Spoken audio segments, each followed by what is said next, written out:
And I actually wanted to ask you this in sort of talking about the Francis Change My Life fundraise. I'm wondering about the road to diagnosis with Francis. Was it a long road where they kind of thought it was other things, and then finally they figured out that it was what it was? Yeah, I mean, it took a long time. I mean, genetics has genetic testing, like it's all come so far.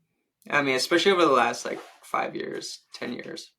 Um, it just wasn't accessible to us. So I guess we noticed something was different when I guess around like 3 years old is when we started to notice that like, oh, she's not really keeping up with these kids.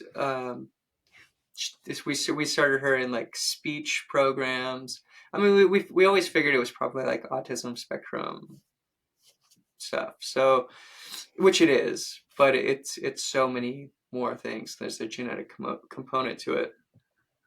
It wasn't until about 2.5 years ago, 3 years ago, that she was with one of our like it was she was with her sitter, and like we were out playing music, and she says, "Hey, I think Francis is having seizures."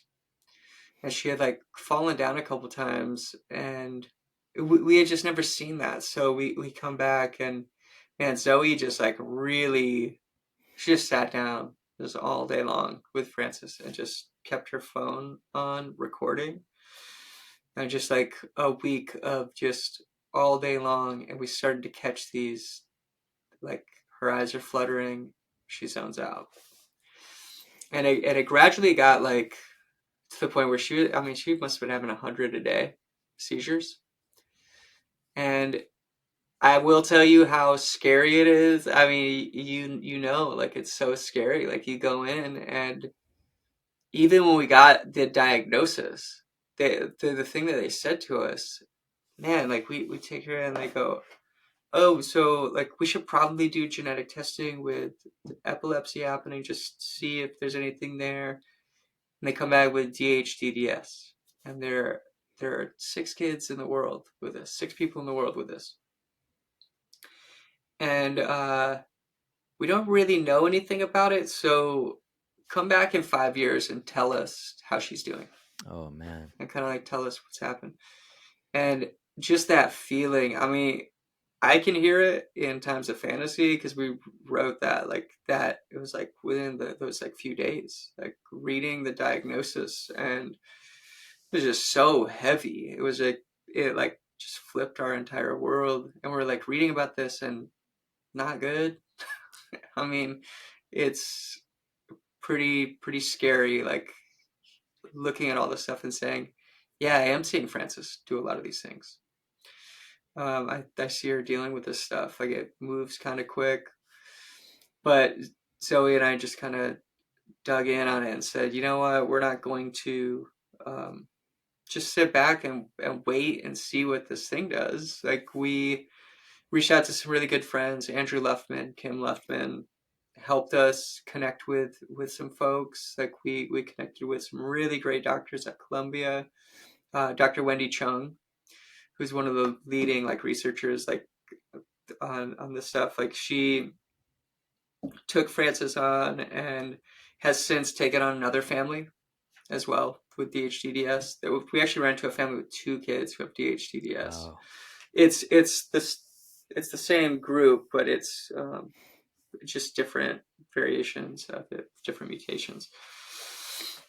But it's been a pretty wild ride, and like seeing all of the stuff. Like a lot of people want to talk about like the U.S. like healthcare system, and like wow, it's so expensive. Like it's the healthcare system.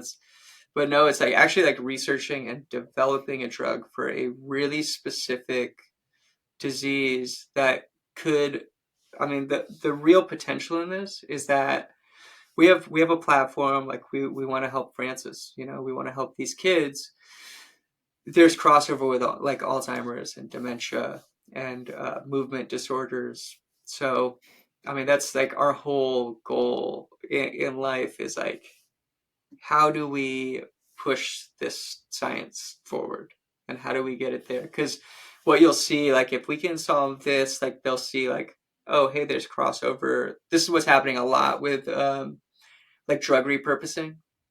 They're going, oh, this is helping right here. So where do these meet up? Where do these two different diseases meet up? Mhm. Like two different mutations. It's been pretty fascinating digging in on all of it, but difficult. Yeah, I can imagine. So, what is the current state of the Francis Change My Life fundraise? Where can people learn more about it and get more information and contribute to the cause? Yeah, I mean, it's just all about fundraising. So, I mean, it's just like whatever anybody could give. Like we're gonna obviously like go to like bigger donors, but like it does really all of these things, like it takes a community. Hmm. It's like community, like crowdsourced. Like everything is like is this is all about community. And this is all I've grown up with. Like it's what it is about. Like it doesn't matter how much you can give, like it's just about like contributing to this greater cause and this greater goal of like helping people in this world. Hmm. And I think that's generally like the way I look at this stuff is it's just helping people. It's francischangemylife.com is where you can find like all the information about Frances. Um, you'll see like I'm sure there's videos of her dancing on there, which are just kind of ridiculous and funny for me because I get up every morning and we listen to Weird Al, and she dances and she practices her dance moves in the bathroom every morning. I can hear her doing that. Um, it's just really made I think looking out and seeing these places in the world and these people in the world that need a little bit more than us, Yeah, you know. And I would say I would argue we all kind of need a little like love and care. I agree.